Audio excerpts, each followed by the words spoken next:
Bonjour à tous. Si vous êtes ici, c'est parce que, en fait, par rapport au titre, je veux vous montrer comment faire un raccourci ou aller beaucoup plus vite lorsqu'on veut, choisir un vertex, pour sélectionner les faces ou les edges qui vont autour. Voilà, il faut passer par les menus, et moi je suis pas du style, du tout à passer mon temps à perdre du temps justement à passer par les menus. Donc je vais vous montrer la technique. Après, ceux qui ont déjà le raccourci, parce qu'il existe dans Maya, je m'en suis servi pendant des années et des années, et là je reprends et impossible de retrouver mon raccourci. Alors il existe, hein, pour pas perdre de temps, je l'ai recréé avec, des raccourcis, perso. Donc je vais vous montrer comment on peut aller beaucoup plus vite, en vous montrant la manip de base et ensuite comment je les transforme en raccourcis. À tout de suite! Donc nous revoilà, on se retrouve avec, mon joli, cylindre. Je fais la manip qui nous intéresse avec, le menu, c'est-à-dire que là, je vais sélectionner le vertex, je mets ma souris dessus, contrôle, j'ai une liste, déroulante, je fais faces, faces, voilà, et ça sélectionne les faces qui sont autour. Voilà, moi ce que je veux, c'est donc ça, mais en direct avec un petit raccourci clavier.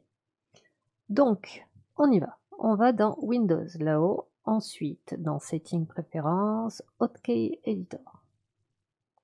Voilà.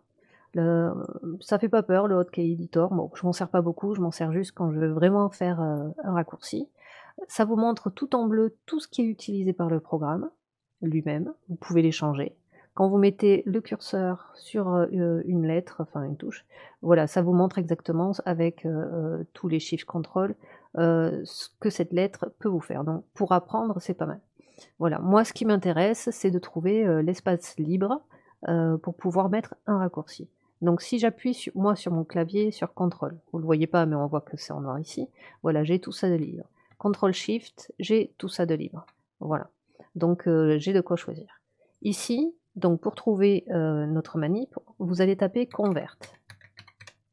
OK, et là vous allez descendre jusqu'à trouver, modeling toolkit, et là vous les avez ici.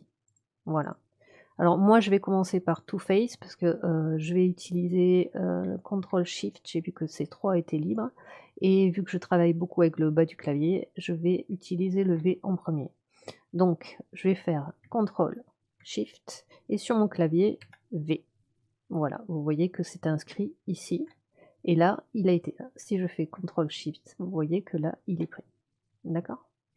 Je vais passer à celui-ci, là c'est To Edge, donc je vais faire la lettre suivante, donc je fais contrôle shift, je vois que le, B il est libre, donc sur mon clavier que vous ne voyez pas, je vais appuyer sur B, et maintenant quand je vais faire tac, vous voyez qu'il est pris.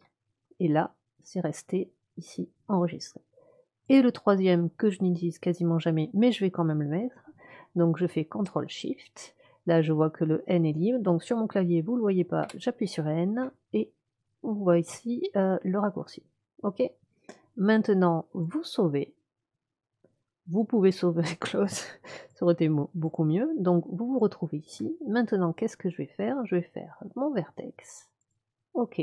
Et maintenant, ma souris elle est loin, je vais juste faire CTRL SHIFT V, et j'ai mes surfaces sélectionnées.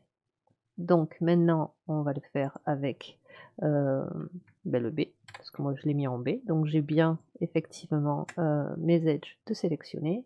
Maintenant je vais faire Edge, je vais faire, hop, The Loop, et là je vais faire le dernier pour, je n'utilise jamais, mais pour vous montrer, où j'avais mis sur la lettre N, et là, voilà, j'ai tous mes vertex de sélectionner.